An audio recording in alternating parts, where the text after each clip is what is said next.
Gracias por venir, ¿eh? No, gracias. José del Río, ¿qué tal? ¿Cómo va en la redacción de La Nación? ¿Cómo va? ¿Bien?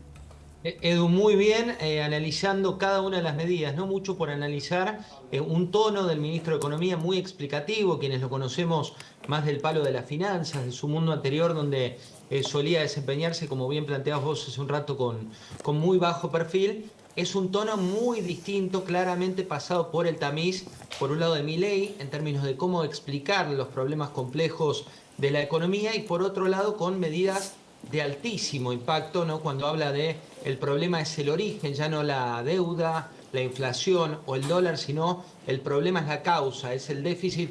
Y hay un discurso que no sé si coincidís, pero me pareció realmente muy claro. Sí, a mí el tono me gustó, qué sé yo, además explicativo, sencillo, para nada técnico. Por lo general los ministros de Economía siempre suelen entrar en unas lagunas técnicas incomprensibles, ¿no? Y por lo menos en dos oportunidades habló hasta con ejemplos sencillos, cuando habló del precio de la leche, ¿no? Cuando decía que íbamos camino a la hiper y que podríamos llegar al 15.000% anual, y dio el ejemplo de la leche, ¿no? Si hoy el precio de la leche está en 400, en un año estaría en 60.000 pesos el litro de leche. Por ejemplo, digo. Totalmente, o cuando habló de los consumos en la casa y en la financiación con la tarjeta, ¿no? De 120.000 si tenés de gasto y 100.000 de ingresos, claro. Bueno, que no da en ese caso como para no financiarte. Sí, tal cual. ¿Algunas repercusiones que hayas escuchado ya? Mirá, muchísimo. Por un lado tenés el debate de lo que viene para la reunión que ustedes anticipaban con los bancos, algo que se citó para mañana. Dicen no va a haber grandes sorpresas en lo que anuncie el Banco Central, pero sí la letra chica que queda de este dólar a 800 pesos, del cual hay varias dudas, ¿no? ¿Qué pasa con el impuesto? Concretamente, ¿cómo es ese impuesto al que hizo referencia respecto del aumento provisorio del país a las importaciones, que busca equilibrar, ¿no? Y por otro lado, ¿por cuánto tiempo va a ser ese impuesto? Por otro lado, los empresarios veían con bastante beneplácito, me refiero a los que les gusta, siempre hago la aclaración, ¿no? Los que les gusta competir. Veían con beneplácito el tema de los contratos laborales del Estado, esto de los que tengan menos de un año de vigencia, que es algo que hay que decirlo también en gobiernos anteriores, por ejemplo en el de Mauricio Macri, se había intentado, ¿te acordás, Edu? Algo bastante similar, ¿no? Tal cual, tal cual, tal cual. A mí me dejó un poco, gusto a poco, por lo menos, el tema de las tarifas, ¿no? Cuando habla de reducir el subsidio a las tarifas de transporte y de energía, no dijo cuánto, ¿sí? Ni cómo, ¿no?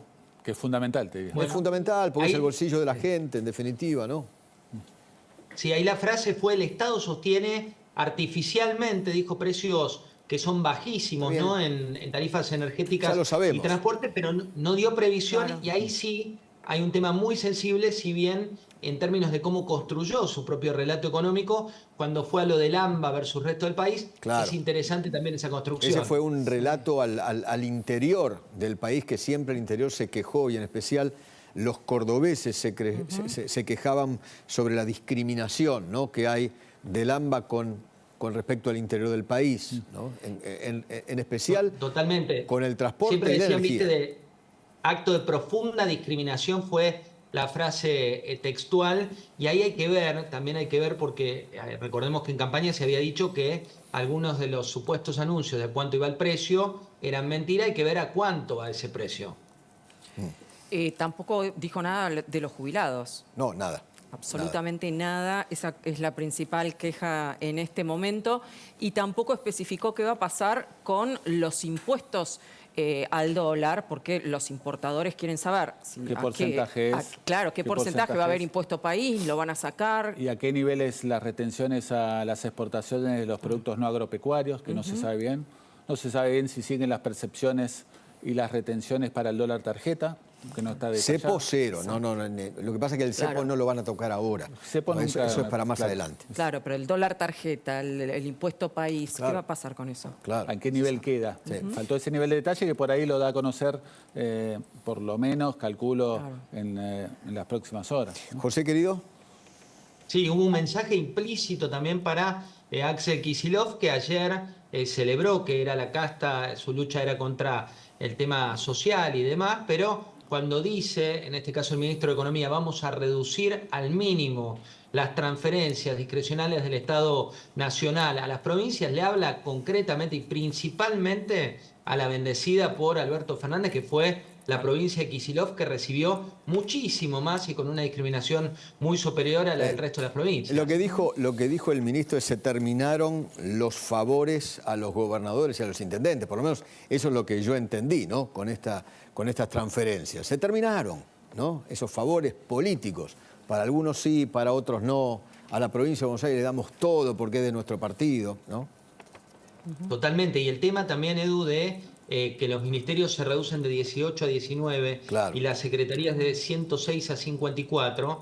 Hasta hoy viste que fue trending topic un número que hablaba de un porcentaje de cuánto implicaba eso, que decían como que era muy mínimo, Sí. pero cuando él lo puso en cargos, dijo 50% de los cargos jerárquicos de la política y 34% de los cargos políticos totales del Estado Nacional. Es un número realmente impresionante. Sí, tal cual.